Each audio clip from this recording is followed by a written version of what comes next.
그 순간 검은 세단에서 내린 박도혁 경호팀장이 소리쳤다. 회장님, 차를 이따위로 만들어놨네. 너 이거 어쩔 거야? 소유는 떨어진 치킨을 주워 담으며 떨리는 목소리로 대답했다. 죄송해요. 정말 죄송해요. 제가 배상해 드릴게요. 배상? 내가 뭘로 배상해? 이 차가 얼마인지나 알아? 박도혁의 목소리는 점점 거세졌다. 주변 사람들이 하나둘 모여들기 시작했다. 저는 소윤의 눈에서 눈물이 흘러내렸다. 5천 원을 벌기 위해 나온 배달에서 이런 일이 벌어지다니. 그런데 뒷문이 열리며 온화한 목소리가 들렸다. 아가씨, 괜찮습니까? 윤태권이 차에서 내려 소윤을 바라보는 순간 그의 얼굴은 창백해졌다. 이럴 수가. 그들은 몰랐다. 이 비오는 밤의 사고가 18년 동안 잃어버린 가족을 다시 만나게 할 운명의 시작이라는 것을. 이야기를 시작하기 전에 구독과 좋아요를 부탁드립니다. 구독과 좋아요는 영상 제작에 많은 도움과 힘이 됩니다. 안녕하세요. 저는 장소윤입니다. 18살 고등학교를 졸업한 지 벌써 3달이 지났어요. 비가 내리는 밤이면 항상 생각이 많아져요. 특히 오늘 같은 날에는 더욱 그렇죠. 장대처럼 쏟아지는 빗소리가 낡은 원룸 창문을 두드릴 때면 마음 한구석이 시린해집니다. 할머니 장말순께서는 벌써 1시간째 침대에 누워 계세요. 기침 소리가 점점 거칠어지고 있어요. 병원에서는 입원이 필요하다고 했는데 내일까지 입원비를 내지 못하면 퇴원하라고 하셨거든요. 그런데 아직 5천 원이 모자라요. 소윤아, 괜찮다. 할머니는 괜찮으니까 너무 애쓰지 마라. 할머니께서는 늘 그렇게 말씀하시지만 저는 알고 있어요. 할머니의 손이 얼마나 차갑게 식어가고 있는지를요. 그래서 오늘 밤에도 치킨 배달을 나왔습니다. 마지막 한 것만 더 하면 돼요. 낡은 스쿠터 시동을 걸며 한숨을 내쉬었어요. 이 녀석도 이제 한계예요. 브레이크가 말을 안 듣고 헤드라이트도 깜빡거리죠. 그래도 지금 당장은 이것만이 저희의 유일한 희망이에요. 비가 더욱 거세게 내리기 시작했어요. 배달용 보온 가방을 등에 메고 헬멧을 썼습니다. 거울 속 제 모습이 초라해 보였지만 어쩔 수 없어요. 지금 이 순간이 할머니를 살릴 수 있는 마지막 기회거든요. 그런데 참 이상해요. 오늘따라 할머니께서 자꾸만 옛날 이야기를 하셨거든요.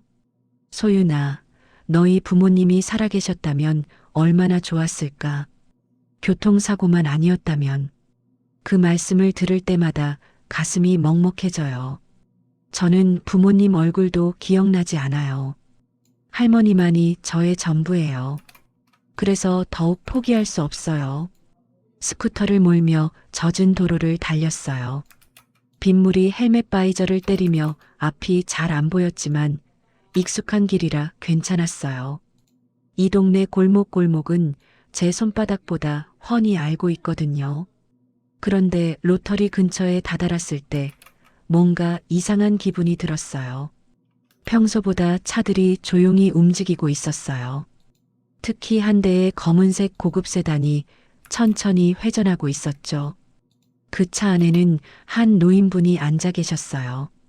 차창 너머로 희미하게 보이는 그분의 모습이 어딘지 슬퍼 보였어요. 손에는 무언가를 들고 계셨는데 사진 같았어요. 아무래도 비가 너무 많이 와서 그런지 평소보다 스쿠터가 미끄러웠어요. 브레이크를 밟았는데 제대로 작동하지 않았어요. 그러니까 이런 일이 벌어진 거죠. 꽝! 스쿠터가 그 검은 세단의 옆구리에 부딪혔어요. 저는 도로에 굴러떨어졌고 치킨들이 사방으로 흩어졌어요. 아, 안 돼. 급하게 일어나서 떨어진 치킨들을 주워 담기 시작했어요. 이 치킨들이 망가지면 배달비를 받을 수 없어요. 할머니의 병원비가. 그때 다급한 목소리가 들렸어요. 회장님 차를 이따위로 만들어놨네. 너 이거 어쩔 거야? 건장한 체격의 남자분이 차에서 뛰어나와 소리치셨어요. 박도혁이라고 적힌 명찰을 달고 계셨죠. 경호원 같아 보였어요. 저는 더욱 급하게 치킨을 주워 담았어요. 손이 떨렸지만 어쩔 수 없었어요. 사과는 나중에 하고 우선 치킨부터 살려야 했어요. 그런데 뒷문이 열리며 다른 목소리가 들렸어요. 아가씨, 괜찮습니까? 차분하고 온화한 목소리였어요. 제가 고개를 들어보니 머리가 하얗게 센 할아버지께서 걱정스러운 표정으로 저를 보고 계셨어요. 저는 황급히 헬멧을 벗으며 대답했어요. 죄송해요. 정말 죄송해요. 제가 배상해 드릴게요. 그런데 이상했어요. 그 할아버지께서 저를 보시더니 갑자기 얼굴이 새하얘지시는 거예요. 마치 유령을 본 것처럼 눈을 크게 뜨고 계셨어요. 이럴 수가. 할아버지의 손에서 무언가가 떨어졌어요. 젖은 도로에 떨어진 건 낡은 사진이었어요. 비에 젖어 흐릿해졌지만 젊은 남자와 여자가 함께 웃고 있는 모습이 보였어요. 그 순간 저도 모르게 가슴이 두근거렸어요. 왜인지 모르겠지만 그 사진 속 남자분의 얼굴이 낯설지 않았거든요. 할아버지께서는 계속해서 저를 바라보고 계셨어요. 그분의 눈에는 놀라움과 함께 뭔가 간절한 마음이 담겨 있었어요. 아가씨, 혹시 할아버지께서 떨리는 목소리로 뭔가 말씀하려 하셨지만 저는 급하게 일어나야 했어요. 치킨 배달이 늦어지면 안 되거든요. 정말 죄송해요. 연락처 드릴 테니까 수리비는 제가 꼭 내드릴게요. 그런데 할아버지께서는 수리비 이야기는 관심 없으신 것 같았어요. 계속해서 저만 바라보고 계셨거든요. 비가 더욱 세차게 내리기 시작했어요. 저는 서둘러 스쿠터에 올라타야 했어요. 다행히 시동은 걸렸어요. 그런데 떠나기 전에 뒤를 돌아봤을 때 그 할아버지께서 여전히 그 자리에 서서 저를 바라보고 계셨어요. 그분의 표정이 왜인지 너무 슬퍼 보였어요. 마치 오랫동안 찾고 있던 무언가를 드디어 찾은 것 같은 그런 표정이었어요. 그 순간 제 다리가 아팠어요. 넘어질 때 무릎을 다쳤나 봐요. 그런데 더 큰 문제는 스쿠터였어요. 앞바퀴가 심하게 휘어져 있었거든요. 아가씨, 병원부터 가봅시다. 그 할아버지께서는 제가 아파하는 걸 보시더니 급하게 말씀하셨어요. 저는 고개를 저었어요. 괜찮아요. 정말 괜찮습니다. 하지만 속으로는 절망적이었어요. 배달을 못하면 오늘 밤 5천 원을 벌 수 없어요. 할머니 병원비는 어떻게 하죠? 도혁아, 차 대문까지 돌려라. 아가씨를 병원에 모셔다 드려야겠다. 윤태권이라고 소개하신 그 할아버지께서는 단호하게 말씀하셨어요. 박도혁 씨는 처음에는 난색을 표했지만 할아버지의 표정을 보시더니 고개를 끄덕이셨어요. 저는 정말 괜찮아요. 그냥 가도. 아닙니다. 제가 조심하지 못해서 생긴 일이에요. 당연히 책임져야죠. 할아버지의 목소리에는 거부할 수 없는 따스함이 있었어요. 그래서 결국 그분들 차를 따라 병원에 가게 되었어요. 차 안에서 할아버지께서는 계속 저를 지켜보셨어요. 뭔가 말씀하고 싶으신 것 같았지만 끝내 입을 열지는 않으셨어요. 저도 왠지 모르게 그분이 낯설지 않았어요. 병원에 도착했을 때 할아버지께서는 명함을 꺼내셨어요. YT그룹 회장 윤태권입니다. 치료비는 모두 제가 부담하겠습니다. 저는 깜짝 놀랐어요. YT그룹이면 이 지역에서 가장 큰 기업이잖아요. 그런 회장님과 제가 사고를 낸 거예요.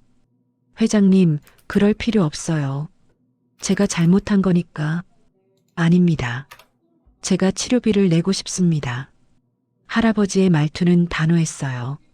마치 제가 거부할 수 없게 만드시는 것 같았어요. 응급실에서 간단한 치료를 받는 동안 할아버지께서는 복도에서 기다리고 계셨어요. 가끔 응급실 쪽을 바라보시는 모습이 보였어요. 그런데 이상한 일이 일어났어요. 김보람이라는 비서분께서 접수 기록을 들고 오셨거든요. 회장님, 환자분 정보입니다. 저는 치료실 안에서 그 대화를 들을 수 있었어요. 목소리가 복도까지 들렸거든요. 이름은 장소윤, 나이 18세입니다.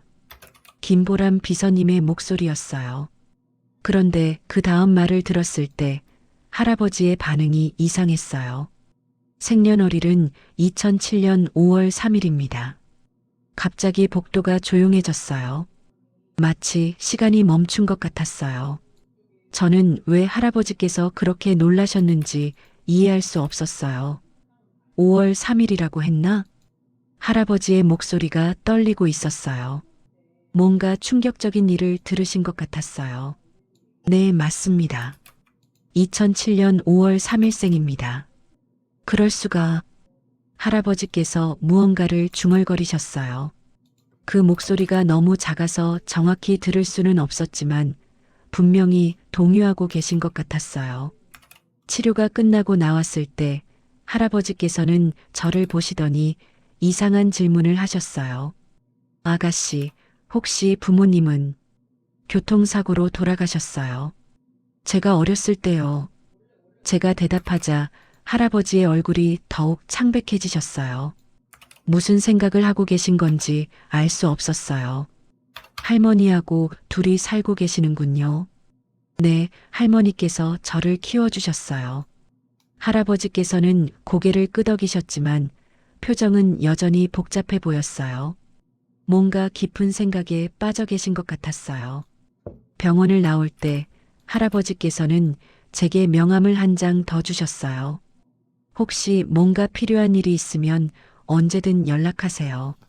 저는 그 명함을 받으며 고개를 숙였어요. 정말 감사합니다.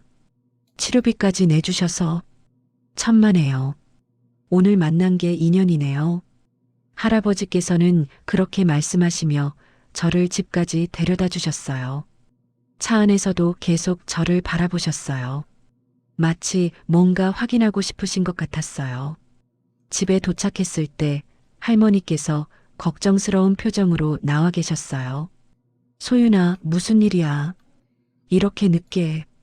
할머니, 괜찮아요. 작은 사고가 있었는데 이분께서 도와주셨어요. 할아버지께서는 할머니께 정중하게 인사하셨어요. 안녕하세요. 손녀분 때문에 걱정 많이 하셨을 텐데 다행히 큰 일은 아닙니다.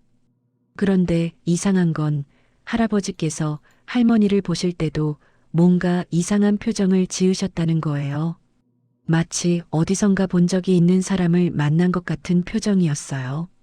그날 밤 할아버지께서 돌아가신 후에 저는 잠을 이룰 수 없었어요. 왜인지 모르게 이상한 기분이 들었거든요. 윤태건 회장님, 그분이 저를 바라보시던 눈빛이 계속 머릿속에 맴돌았어요. 마치 오랫동안 잃어버린 무언가를 찾은 듯한 그런 눈빛이었어요.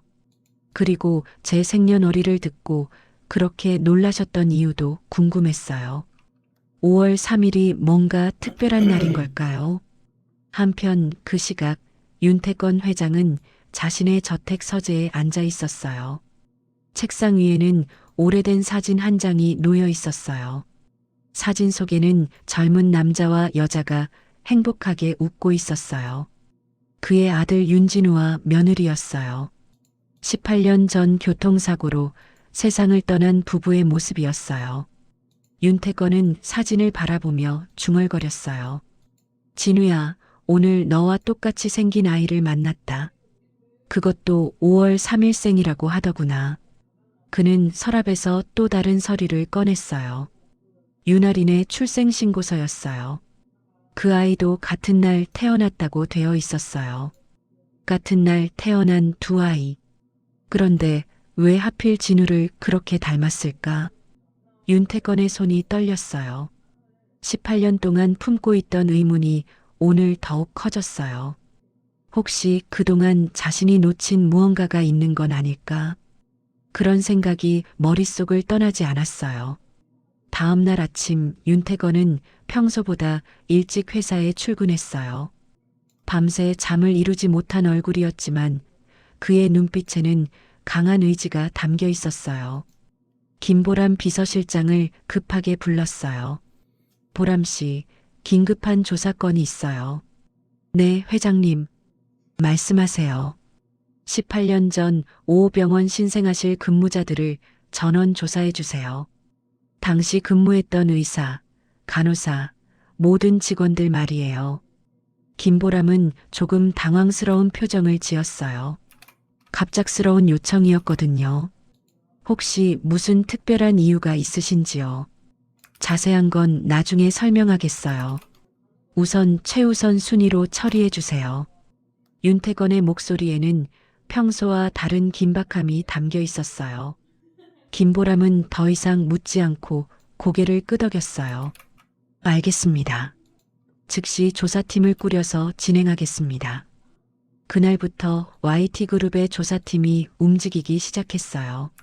18년이라는 긴 시간이 지났지만 체계적인 수사로 하나씩 단서를 찾아나갔어요. 이틀이 지나고 첫 번째 보고서가 올라왔어요. 회장님, 당시 신생아실 담당 간호사들 명단입니다. 총 5명이 근무하고 있었어요. 윤태건은 그 명단을 꼼꼼히 살펴봤어요. 이름들을 하나하나 읽어내려가며 뭔가를 찾고 있었어요.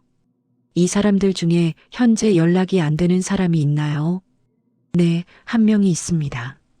오미정이라는 간호사인데 사고 직후 갑자기 사라졌어요. 김보람의 말에 윤태건의 눈빛이 날카로워졌어요. 사라졌다고요? 네, 정확히는 18년 전 5월 10일 그러니까 사고가 일어난 지 일주일 후에 갑자기 사직서를 내고 행방불명됐어요. 윤태건은 책상에 몸을 앞으로 기울였어요. 뭔가 중요한 단서를 찾은 것 같았거든요. 더 자세히 조사해 보세요. 그 오미정이라는 사람 말이에요. 알겠습니다. 김보람이 나간 후 윤태건은 혼자 사무실에 앉아 생각에 잠겼어요. 18년 전 그날 밤의 기억이 선명하게 떠올랐어요. 아들 부부의 교통사고 소식을 듣고 병원으로 달려갔던 날, 며느리는 이미 세상을 떠난 후였고 아들은 중환자실에서 마지막 숨을 거두었어요. 그리고 손녀 하린이는 신생아실에서 혼자 울고 있었어요. 그런데 이상했어요. 당시에도 뭔가 어색한 느낌이 있었거든요. 손녀라고 해서 안아보려 했는데 왠지 낯선 기분이 들었었어요. 사흘 후 김보람이 다시 급하게 들어왔어요. 이번에는 얼굴에 충격이 역력했어요. 회장님, 큰일 났어요. 무슨 일인가요? 오미정 간호사 조사 결과가 나왔는데 믿기 어려운 일이에요. 김보람은 서류 뭉치를 책상 위에 놓았어요. 우선 오미정은 사고 직후인 5월 10일 병원 공금 3천만 원을 횡령했어요. 그리고 그날 밤 해외로 도피했습니다. 윤태건의 표정이 굳어졌어요. 3천만 원을 횡령했다고요. 네, 그런데 더 놀라운 건 오미정도 같은 날 아이를 낳았다는 거예요. 같은 날이라고요. 네, 2007년 5월 3일. 회장님, 손녀분과 정확히 같은 날이에요. 윤태건은 의자에서 벌떡 일어났어요. 온몸에 전율이 흘렀어요. 그럴 리가. 설마. 그리고 회장님, 이것 보세요. 김보람이 또 다른 서류를 꺼냈어요. 오미정의 아이, 그 아이가 바로. 누구죠? 장소윤입니다. 어제 회장님께서 만나신 그 아이요. 순간 사무실이 조용해졌어요. 윤태건은 그 말을 이해하려고 애썼지만 너무나 충격적이었어요. 잠깐, 그럼 오미정이 소윤이의 어머니라는 말인가요? 출생신고서상으로는 그렇습니다. 하지만 이상한 점이 있어요. 김보람이 다른 서류를 펼쳤어요. 오미정은 출산 직후부터 아이를 할머니에게 맡기고 사라졌어요. 그 할머니가 장말순 씨고요. 윤태권은 책상을 짚고 서 있었어요. 다리에 힘이 빠진 것 같았어요. 그렇다면 설마 오미정이. 네, 저희도 같은 생각입니다. 아이들을 바꿔치기 했을 가능성이 높아요. 김보람이 조심스럽게 말했어요. 이런 추측을 하는 것도 조심스러웠거든요. 증거는 있나요? 아직 확실한 증거는 없어요. 하지만 정황상 의심스러운 부분이 너무 많아요. 윤태권은 창밖을 바라봤어요. 하늘이 흐린 날씨였지만 그의 마음은 그보다 더 어두웠어요. 만약 정말로 아이들이 바뀌었다면, 그렇다면 지금까지 손녀라고 생각했던 할인이는 누구고 진짜 손녀는 소윤이란 말인가요? 오미정을 찾아야 해요. 윤태권의 목소리는 단호했어요. 이미 수색 중입니다. 해외에 있다고 하지만 정확한 위치는 아직. 돈이 얼마가 들어도 상관없어요. 반드시 찾아내세요. 네, 알겠습니다. 그날 밤 윤태권은 집 서재에 혼자 앉아 있었어요. 책상 위에는 오미정의 사진이 놓여 있었어요.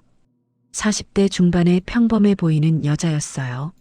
하지만 그 평범한 얼굴 뒤에 이런 끔찍한 일을 저질렀을 수도 있다는 생각을 하니 소름이 돋았어요. 바꿔치기. 윤태권은 그 말을 중얼거렸어요. 만약 정말 그런 일이 일어났다면 18년 동안 자신은 남의 아이를 손녀로 키운 셈이에요. 그리고 진짜 손녀는 할머니와 단둘이 어려운 삶을 살아왔던 거고요. 진우야, 미안하다. 아빠가 너의 딸을 제대로 지켜주지 못했구나. 윤태건의 눈에서 눈물이 흘렀어요. 18년 만에 흘리는 뜨거운 눈물이었어요. 그는 결심했어요. 진실을 반드시 밝혀내겠다고. 그리고 만약 소윤이가 정말 자신의 손녀라면 지금까지의 모든 걸 보상해주겠다고. 하지만 동시에 불안했어요. 할인이는 어떻게 해야 할까요? 18년 동안 손녀로 키워온 그 아이는 이 모든 진실을 알게 되면 어떤 기분일까요? 윤태권은 깊은 한숨을 내쉬었어요. 이제부터 시작될 일들이 어떤 파장을 불러올지 예상할 수 없었어요. 다만 한 가지는 확실했어요.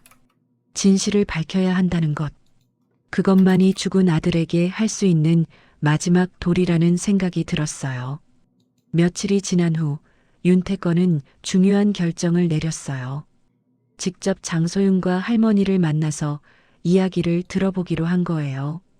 김보람 비서에게 조용한 한정식 식당을 예약하라고 지시했어요.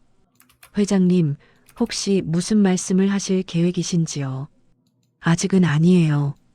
우선 할머니께서 소윤이를 어떻게 키우게 되셨는지 자세히 들어봐야 해요. 알겠습니다. 그날 오후 윤태권은 소윤이와 할머니를 식당에서 만났어요. 장말순 할머니는 평소보다 깨끗한 옷을 입고 오셨지만 여전히 어색해하고 계셨어요. 이런 좋은 곳에 저희까지 불러주시고 정말 송구합니다. 할머니께서는 허리를 깊게 숙이며 인사하셨어요. 소윤이도 어색한 표정으로 앉아 있었어요. 천만에요. 편하게 앉으세요. 윤태권은 최대한 자연스럽게 대화를 이끌어 나갔어요. 처음에는 일상적인 이야기부터 시작했어요. 소윤이가 참 의젓하네요. 할머니를 잘 돌보고 있다고 들었어요. 저희 소윤이가 어려서부터 철이 들었어요. 제가 몸이 안 좋아서 고생을 많이 시켰거든요. 할머니의 목소리에는 미안함이 담겨 있었어요. 소윤이는 할머니의 손을 꽉 잡고 있었어요. 할머니, 그런 말씀 마세요. 그런데 할머니께서는 소윤이를 언제부터 키우게 되신 건가요? 윤태권이 조심스럽게 물었어요. 이 질문이 가장 중요했거든요. 할머니께서는 잠시 망설이셨어요. 뭔가 말하기 어려운 일이 있으신 것 같았어요. 사실은 소윤이는 제 친손녀가 아니에요. 할머니, 소윤이가 놀란 표정으로 할머니를 바라봤어요. 처음 듣는 이야기였거든요. 18년 전 5월 어느 날 밤이었어요. 보육원 앞을 지나가는데 할머니의 목소리가 떨렸어요. 오래된 기억을 꺼내는 게 쉽지 않으신 것 같았어요. 조그만 아기가 버려져 있었어요. 그것도 비 오는 밤에. 윤태권의 심장이 빠르게 뛰기 시작했어요. 아기가 너무 작고 연약해 보여서 그냥 지나칠 수가 없었어요. 옷 하나 제대로 입혀지지도 않은 채로. 그래서 데려오신 거군요. 네, 그런데 아기 옆에는 아무것도 없었어요. 편지도 없고 이름도 모르고. 할머니께서는 눈물을 닦으셨어요. 다만 베개 속에서 이 놀이개 하나만 나왔어요. 할머니께서는 낡은 손수건을 조심스럽게 꺼내셨어요. 그리고 그 안에서 작은 놀이개를 꺼내셨어요. 작고 오래된 조개 모양의 놀이개였어요. 손때가 많이 탄 것 같았지만 정성스럽게 만들어진 게 느껴졌어요. 그 순간 윤태건의 호흡이 완전히 멈췄어요. 그 놀이개를 본 순간 18년 전의 기억이 생생하게 떠올랐어요. 며느리 은정이가 뱃속의 아이를 위해 밤늦게까지 만들던 그 놀이개였어요. 이건 윤태건의 손이 심하게 떨렸어요. 목소리도 제대로 나오지 않았어요. 혹시 이 놀이개가 어떤 건지 아세요? 할머니께서 놀란 표정으로 물으셨어요. 윤태건의 반응이 너무 격했거든요. 이건 내 며느리가 우리 손녀 태어날 때. 윤태건은 말을 잇지 못했어요. 감정이 북받쳐서 목이 메었거든요. 만들어둔 그 놀이개다. 그 말과 함께 윤태건의 눈에서 눈물이 흘러내렸어요. 18년 만에 보는 그 놀이개였어요. 은정이가 임신했을 때 매일 밤 태교를 하며 만들던 그 조그만 놀이개. 아이가 태어나면 처음으로 쥐어주려고 했던 그 선물. 회장님, 괜찮으세요? 소윤이가 걱정스러운 표정으로 물었어요. 윤태건이 너무 흔들리고 있었거든요. 소윤아? 윤태건은 떨리는 손으로 소윤이의 손을 잡았어요. 내가 정말. 하지만 확신하기에는 아직 이른 상황이었어요. DNA 검사 결과를 기다려야 했거든요. 할머니, 혹시 그날 밤에 다른 사람을 보신 건 없나요? 아기를 버린 사람 말이에요. 어둡고 비가 많이 와서 잘 안 보였어요. 그런데 할머니께서 잠시 생각에 잠기셨어요. 멀리서 여자 한 명이 급하게 사라지는 걸 본 것 같아요. 하얀 옷을 입고 있었는데. 하얀 옷이라고 하셨나요? 네, 간호사복 같은 거였어요. 윤태건의 가슴이 뛰었어요. 간호사복. 오미정이 간호사였다는 사실과 일치했어요. 그런데 회장님께서는 왜 이 놀이개를 아시는 건가요? 할머니의 질문에 윤태건은 깊은 숨을 들이쉬었어요. 사실은 저에게도 손녀가 있어요. 그 아이와 소윤이가 같은 날 태어났거든요. 같은 날이라고요. 네, 그리고 이 놀이개는 제 며느리가 손수 만든 거예요. 소윤이와 할머니는 서로를 바라봤어요. 무슨 말인지 이해하기 어려우셨나 봐요. 혹시 그럼 소윤이가. 할머니께서 조심스럽게 물으셨어요. 아직 확실하지는 않아요. 하지만 가능성이 높아요. 윤태건은 솔직하게 말했어요. 더 이상 숨길 수도 없었거든요. 만약 정말 그렇다면.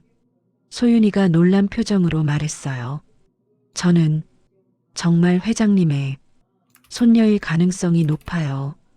그 순간 식당 안이 조용해졌어요. 모두가 이 상황을 이해하려고 애쓰고 있었어요. 윤태건은 그 놀이개를 바라보며 눈물을 멈출 수 없었어요. 18년 동안 잃어버렸던 손녀를 드디어 찾은 것 같았거든요. 소윤아, 할머니, 며칠만 기다려주세요. 정확한 검사 결과가 나오면 모든 걸 확실하게 알 수 있을 거예요. 네, 알겠습니다. 할머니께서는 고개를 끄덕이셨지만 여전히 믿기 어려우신 표정이었어요. 소윤이도 마찬가지였어요. 갑작스러운 상황 변화에 당황하고 있었거든요. 그날 밤 세 사람 모두 잠을 이루지 못했어요. 각자 다른 생각에 빠져 있었지만 한 가지는 공통적이었어요. 내일부터 모든 것이 바뀔 수도 있다는 예감이었어요. 그날 저녁 윤태권은 소윤이와 할머니를 다시 만났어요. 이번에는 더욱 조심스러운 마음이었어요. 소윤아, 할머니, 제가 부탁드릴 일이 있어요. 윤태권의 목소리는 떨리고 있었어요. 18년 만에 찾을 수도 있는 손녀 앞에서 어떻게 말해야 할지 모르겠었거든요. 제발 유전자 검사를 하게 해주겠니? 그의 두 손은 눈물로 젖어 있었어요. 너무 간절한 마음이었지만 강요할 수는 없었어요. 소윤이는 잠시 망설였어요. 갑작스러운 일이었지만 자신도 궁금했거든요. 저도 알고 싶어요. 제가 누구인지. 할머니께서는 소윤이의 손을 꼭 잡으셨어요. 소윤아, 검사 결과가 어떻게 나와도 너는 내 손녀야. 그건 변하지 않아. 네, 할머니. 저도 알아요. 그렇게 유전자 검사가 진행됐어요. 윤태권은 그 며칠 동안 거의 잠을 이루지 못했어요. 만약 정말 소윤이가 자신의 손녀라면 18년 동안 얼마나 힘들게 살았을까. 그 생각만 해도 가슴이 아팠어요. 그리고 할인이는 어떻게 해야 할까? 18년 동안 손녀로 여겨왔던 그 아이에게 이 진실을 어떻게 말해야 할까? 검사 결과가 나오는 날 아침, 윤태권은 일찍 회사에 나왔어요. 김보람 비서가 봉투를 들고 들어왔을 때 그의 손은 심하게 떨리고 있었어요. 회장님, 검사 결과 나왔습니다. 윤태권은 봉투를 받아들었지만 쉽게 뜯을 수가 없었어요. 18년 동안의 모든 의문이 이 한 장의 종이로 해결될 테니까요. 깊은 숨을 들이쉬고 봉투를 열었어요. 친조부 마이너스 손녀 일치율 99.9%. 그 글자를 본 순간 윤태권은 숨도 쉬지 못했어요. 다리에 힘이 빠져 의자에 주저앉았어요. 정말이었어요. 소윤이가 자신의 진짜 손녀였어요. 18년 동안 찾지 못했던 아들의 딸. 며느리 은정이가 목숨을 걸고 지켜낸 소중한 아이. 그 아이가 할머니와 단둘이 어려운 삶을 살아왔다는 사실에 가슴이 찢어질 것 같았어요. 즉시 소윤이를 모셔와요. 네, 알겠습니다. 1시간 후 소윤이가 회사에 도착했어요. 긴장한 표정이 역력했어요. 소윤아. 윤태권은 일어서서 소윤이를 바라봤어요. 이제 확실히 알 수 있었어요. 그 아이의 눈, 코, 입술 모든 것이 죽은 아들 진우를 닮았다는 걸. 검사 결과가 나왔어. 소윤이는 숨을 멈추고 기다렸어요. 너는 내 손녀야. 그 말과 함께 윤태권은 소윤이를 껴안았어요. 내 손녀야. 네. 잃어버린 손녀야. 소윤이도 처음에는 당황했지만 점차 할아버지의 품에서 울음을 터뜨렸어요. 할아버지. 18년 만의 재회였어요. 아버지의 얼굴도 모르고 자란 아이와 손녀를 찾지 못해 평생 괴로워했던 할아버지의 만남이었어요. 미안하다, 소윤아. 할아버지가 너를 지켜주지 못해서. 괜찮아요, 할아버지. 할머니께서 잘 키워주셨어요. 두 사람은 한참 동안 껴안고 울었어요. 18년 동안의 그리움과 아픔이 모두 쏟아져 나왔어요. 그날부터 모든 것이 바뀔 예정이었어요. 하지만 아직 해결해야 할 문제들이 남아 있었어요. 오미정을 찾아서 진실을 밝혀내야 했고 할인이에게도 이 사실을 알려야 했어요. 무엇보다 소윤이가 이 급격한 변화에 적응할 수 있도록 도와야 했어요. 하지만 지금 이 순간만큼은 할아버지와 손녀가 드디어 만났다는 기쁨으로 충분했어요. 며칠 후 윤태권은 중요한 결정을 내렸어요. 이제 할인이에게도 진실을 말해야 할 때가 왔거든요. 저택의 넓은 식당에 가족 모임이 있다고 연락했어요. 할인이는 평소와 다름없이 당당하게 나타났어요. 할아버지, 무슨 일로 이렇게 급하게 부르셨어요? 할인이는 명품 드레스를 입고 있었어요. 18년 동안 YT그룹 상속녀로 자란 여유가 온몸에 배어 있었어요. 그런데 소윤이와 할머니가 함께 앉아 있는 걸 보자 얼굴을 찌푸렸어요. 저 애가 우리 차를 박은 애잖아요. 왜 이런 애를 집에 들여요? 할인이의 목소리에는 불쾌함이 담겨 있었어요. 평소 자신보다 못한 사람들을 대하는 태도 그대로였어요. 할인아, 앉아라. 윤태건의 목소리는 평소보다 무거웠어요. 할인이는 영문을 모르겠다는 표정으로 자리에 앉았어요. 할아버지, 대체 무슨 일이에요? 왜 이렇게 심각하세요? 할인아, 너에게 말해줄 것이 있다. 윤태건은 책상 위에 준비해둔 서류들을 펼쳤어요. 오미정의 사진, 병원 기록, 그리고 바꿔치기에 대한 모든 증거들이었어요. 18년 전 내가 태어난 그날 밤에 일어난 일이야. 윤태건은 차근차근 설명하기 시작했어요. 오미정이 아이들을 바꿔치기했을 가능성에 대해서요. 처음에 할인이는 그 말을 믿지 않았어요. 할아버지, 무슨 소리예요? 그런 일이 어떻게 가능해요? 하지만 증거들이 하나씩 제시될수록 할인이의 얼굴은 점점 어두워졌어요. 특히 오미정의 사진을 봤을 때는 눈에 띄게 당황했어요. 이 사람, 어디선가 본 것 같은데, 너의 친어머니일 가능성이 높다. 그 말에 할인이는 의자에서 벌떡 일어났어요. 말도 안 돼요. 제 엄마는 윤은정이에요. 할아버지 며느리셨잖아요.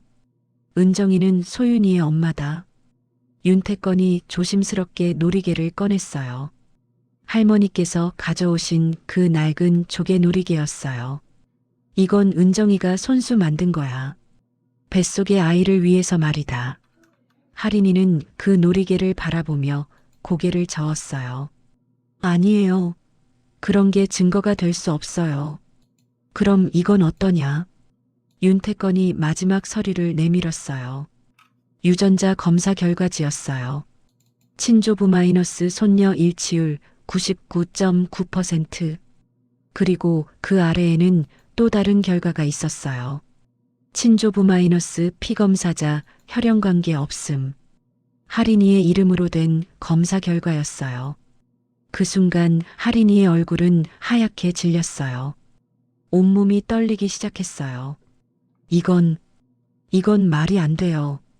할인이는 그 종이를 다시 보고 또 봤어요. 하지만 결과는 바뀌지 않았어요. 그럼 저는 뭐예요? 저는 대체 누구예요? 할인이의 목소리는 떨리고 있었어요. 18년 동안 믿고 살아온 모든 것이 한순간에 무너졌거든요. 너도 피해자다, 할인아. 오미정이라는 악한 간호사 때문에 벌어진 일이야. 윤태건의 목소리에는 동정심이 담겨 있었어요. 하지만 동시에 단호함도 있었어요. 하지만 상속권은 없단다. 그 말을 듣는 순간 할인이는 완전히 무너졌어요. 안 돼요. 저는 18년 동안 윤할인으로 살았어요. 이 모든 게 제 거예요. 할인이는 울음을 터뜨렸어요. 지금까지의 삶이 모두 거짓이었다는 사실을 받아들일 수 없었어요. 할인아, 진정해라. 진정하라고요? 제가 어떻게 진정해요? 저는 이제 뭐가 돼요? 할인이는 소윤이를 노려봤어요. 자신의 모든 것을 빼앗아간 존재로 여겨졌거든요. 다 너 때문이야. 내가 나타나지 않았으면. 할인아. 윤태건이 목소리를 높였어요. 소윤이한테 화를 낼 일이 아니다. 이 아이도 피해자야. 소윤이는 조용히 앉아 있었어요. 할인이의 고통을 이해했거든요. 갑자기 모든 걸 잃게 된 그 마음을요. 할인아, 너에게는 선택권이 있다. 윤태건이 차분하게 말했어요. 이 집에 계속 있어도 되고 아니면 새로운 삶을 시작할 수도 있어. 그 비용은 내가 지원해 주겠다. 할인이는 한참 동안 울었어요. 18년 동안 쌓아온 정체성이 하루아침에 사라진 거니까요. 며칠 후 할인이는 결정을 내렸어요. 저 해외로 유학 가고 싶어요. 유학을? 네, 여기서는 저를 찾을 수 없을 것 같아요. 제 진짜 삶을 찾을게요. 할인이의 목소리는 이전보다 성숙해져 있었어요. 충격적인 진실을 통해 뭔가 깨달은 것 같았어요. 좋다. 학비와 생활비는 내가 지원해주마. 감사해요, 할아버지. 아니, 윤 회장님. 할인이는 이제 윤태건을 할아버지라고 부르지 않았어요. 혈연 관계가 없다는 걸 받아들인 거였어요. 떠나는 날 할인이는 소윤이에게 다가왔어요. 미안해. 무슨 말이에요? 처음에 너를 무시했던 거. 그리고 내가 나쁜 사람이 아니라는 걸 이제 알겠어. 소윤이는 할인이의 손을 잡았어요. 언니 힘내세요. 분명 좋은 일이 있을 거예요. 고마워. 너도 행복해. 할인이는 그렇게 말하며 공항으로 떠났어요. 18년 동안 살았던 삶에서 벗어나 새로운 시작을 하기 위해서요. 그 모습을 보며 윤태건은 복잡한 심정이었어요. 할인이도 나쁜 아이는 아니었거든요. 다만 환경이 그렇게 만든 거였어요. 이제 진짜 가족을 찾았지만 또 다른 가족을 잃은 기분이었어요. 하지만 이것이 모두를 위한 최선의 선택이라고 생각했어요. 소윤이는 할머니의 손을 꼭 잡고 있었어요. 갑작스러운 변화였지만 가장 소중한 사람은 변하지 않았으니까요. 할인이가 떠난 후 저택은 조용해졌어요. 윤태건은 소윤이에게 새로운 삶을 제안했어요. 소윤아, 이제부터는 윤소윤이야. 우리 집안의 정식 상속녀가 되는 거지. 하지만 소윤이의 반응은 예상과 달랐어요. 할아버지, 저에게 시간을 주세요. 생각할 시간이 필요해요. 물론이다. 천천히 생각해봐라. 윤태건은 이해한다는 표정을 지었어요. 갑작스러운 변화에 적응하는 게 쉽지 않을 거라는 걸 알고 있었거든요. 그날부터 소윤이는 깊은 고민에 빠졌어요. 할머니와 단둘이 살던 원룸에서 고급 저택으로 이사하는 것도 어색했고 갑자기 거대한 기업의 상속녀가 된다는 것도 실감이 나지 않았어요. 며칠 후 소윤이는 윤태건에게 중요한 이야기를 꺼냈어요. 할아버지, 저는 그냥 부유하게 사는 게 제 꿈이 아니에요. 그럼 뭐가 꿈이니? 배달 일을 하면서 알았어요. 사람들이 어떤 환경에서 일하는지요. 소윤이의 눈빛은 진지했어요. 비가 와도 눈이 와도 배달을 해야 하는 분들, 정당한 대우를 받지 못하고 있는 분들을 많이 봤어요. 윤태건은 손녀의 말을 조용히 들었어요. 그래서 저는 배달 플랫폼 회사를 만들고 싶어요. 배달하시는 분들이 더 안전하고 정당한 대우를 받을 수 있도록요. 그 말을 들은 윤태건의 눈에 놀라움이 스쳤어요. 18세 소녀가 이런 생각을 하고 있다니. 소윤아, 그건 쉬운 일이 아니야. 기존 업계와 경쟁해야 하고. 알고 있어요. 하지만 해보고 싶어요. 소윤이의 목소리에는 확신이 담겨 있었어요. 제가 직접 경험했잖아요. 낡은 스쿠터로 위험한 길을 달리는 게 얼마나 무서운지. 5천 원 때문에 목숨을 걸어야 하는 게 얼마나 서글픈지요. 윤태건은 잠시 침묵했어요. 손녀의 말이 가슴 깊이 와 닿았거든요. 하지만 할아버지, 저는 그냥 돈을 받아서 사업을 시작하고 싶지는 않아요. 그럼 어떻게 하고 싶은데? 제 힘으로 시작하고 싶어요. 물론 조언은 많이 구하고 싶지만요. 윤태건은 미소를 지었어요. 이런 마음가짐이야말로 진정한 기업가 정신이었거든요. 좋다. 내가 멘토로 서줄게. 하지만 내 힘으로 걸어가거라. 정말이에요? 그래. 대신 조건이 있어. 사업 계획서부터 제대로 써와야 한다. 소윤이는 밝게 웃었어요. 할아버지가 자신의 꿈을 지지해 주신다는 게 너무 기뻤거든요. 네, 열심히 준비할게요. 그날 저녁 할머니께도 이 이야기를 전했어요. 할머니, 저 사업을 하고 싶어요. 장말순 할머니는 소윤이의 손을 잡으며 말씀하셨어요. 그래라, 우리 소윤이. 이제 하고 싶은 것 해라. 할머니께서 반대하실 줄 알았는데. 왜 반대하겠니? 내가 행복하게 사는 게 제일 중요하지. 할머니의 눈에는 자랑스러움이 가득했어요. 다만 건강만 챙기고 무리하지 마라. 네, 할머니. 그날부터 소윤이는 본격적으로 사업 준비를 시작했어요. 도서관에서 경영학 책을 빌려서 읽고 인터넷으로 스타트업에 대해 공부했어요. 윤태권도 약속대로 조언을 아끼지 않았어요. 일주일에 한 번씩 만나서 사업 아이디어를 점검하고 보완했어요. 소윤아, 단순히 배달비를 더 주는 것만으로는 차별화가 어려워. 그럼 어떻게 해야 해요? 배달원들의 안전장비 지원, 보험 혜택, 교육 프로그램 같은 것들을 체계적으로 갖춰야 해. 소윤이는 할아버지의 조언을 하나하나 메모했어요. 한편 오미정을 찾는 수사는 계속 진행됐어요. 김보람 비서실장이 정기적으로 보고를 올렸어요. 회장님, 오미정이 동남아시아에 있다는 정보를 확인했습니다. 구체적인 위치는 아직 정확하지 않지만 곧 찾아낼 수 있을 것 같습니다. 윤태권은 고개를 끄덕였어요. 오미정을 찾아서 정의를 구현하는 것도 중요했거든요. 몇 주 후 소윤이는 첫 번째 사업 계획서를 완성했어요. 할아버지, 봐주세요. 윤태권은 계획서를 꼼꼼히 살펴봤어요. 생각보다 체계적이고 구체적이었어요. 잘 만들었구나. 특히 배달원 복지 시스템 부분이 인상적이야. 감사해요. 그런데 뭐가 궁금한데? 자본금을 어떻게 마련해야 할지 모르겠어요. 윤태권은 잠시 생각했어요. 소윤이가 스스로 하고 싶다고 했지만 아예 도움을 주지 않을 수는 없었거든요. 투자자를 찾아보는 건 어떨까? 투자자요? 그래.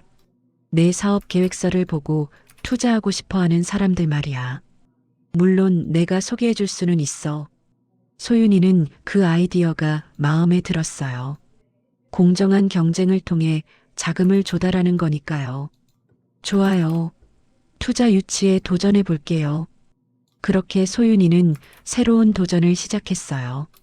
YT그룹의 상속녀라는 타이틀보다는 자신만의 길을 걷고 싶었거든요. 윤태권은 그런 손녀가 자랑스러웠어요. 진정한 리더십이란 이런 것이라고 생각했거든요. 할머니 장말순도 소윤이를 응원했어요.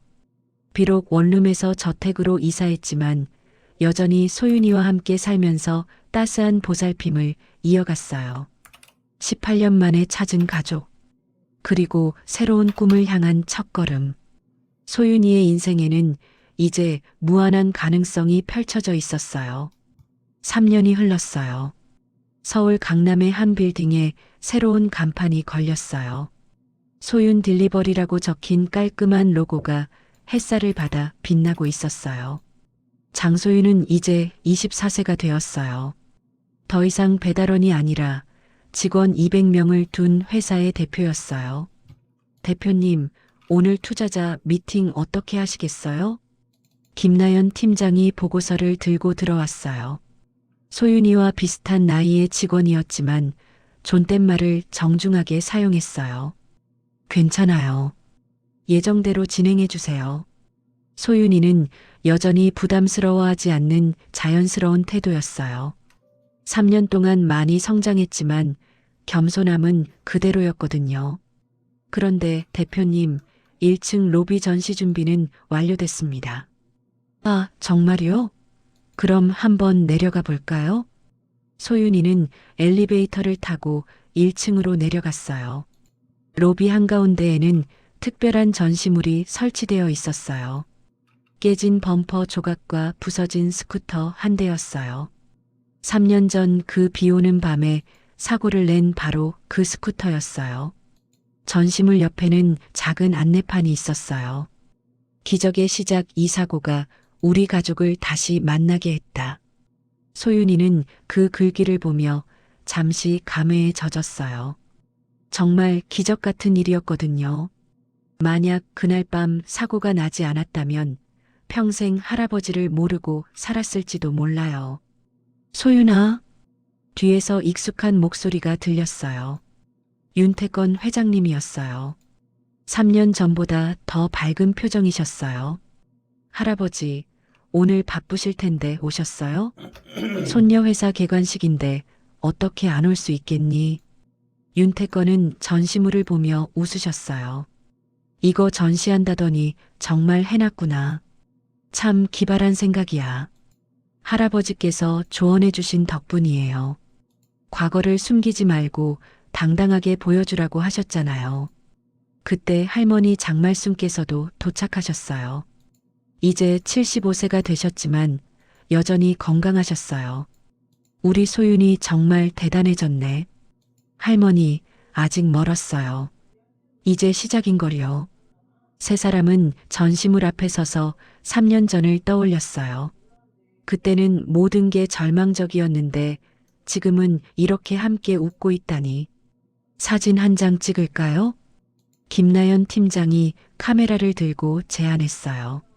좋은 생각이네요. 세 사람은 전시물 앞에 섰어요. 윤태권은 가운데, 소윤이는 오른쪽, 할머니는 왼쪽에 자리를 잡았어요. 자, 하나, 둘, 셋. 카메라 플래시가 터졌어요. 세 사람의 따뜻한 미소가 사진 속에 담겼어요. 정말 좋은 사진이 나왔네요. 김나연 팀장이 카메라 화면을 보여주었어요. 진정한 가족의 모습이 담겨 있었어요. 할아버지, 그동안 정말 감사했어요. 뭘 감사하긴. 오히려 내가 고맙지. 내가 있어서 삶의 의미를 다시 찾았어. 윤태건의 목소리에는 진심이 담겨 있었어요. 소윤아, 너 정말 자랑스럽다. 혼자 힘으로 여기까지 왔잖니. 혼자가 아니었어요.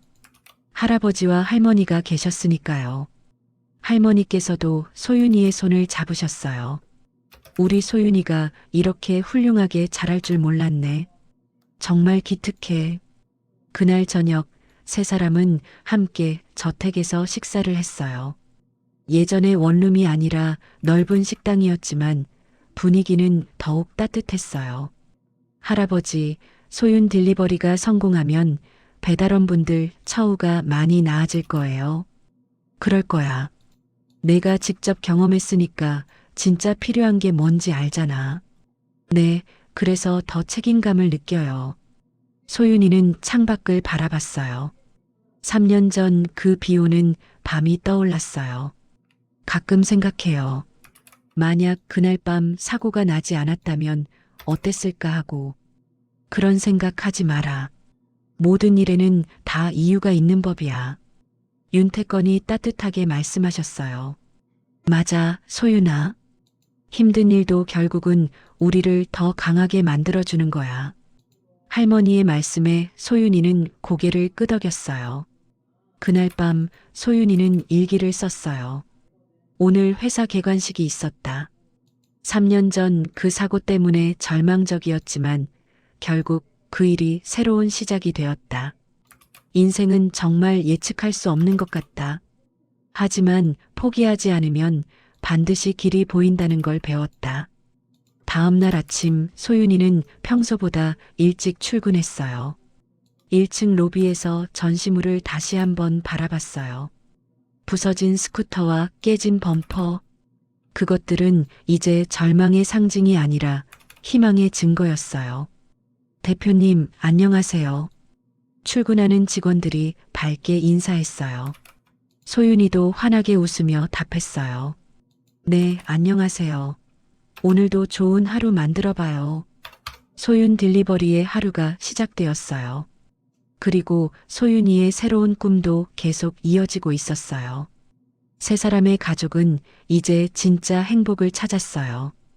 혈연으로 맺어진 관계와 정으로 쌓아온 관계가 함께 어우러진 따뜻한 가정이었어요. 기적은 정말로 일어났어요. 그리고 그 기적은 지금도 계속되고 있었어요. 그럼 오늘 이야기는 여기까지입니다. 영상을 시청해주신 모든 분들 고맙습니다. 저는 AI 나레이션 사연 읽는 펭귄이었습니다. 구독과 좋아요 부탁드립니다. 감사합니다.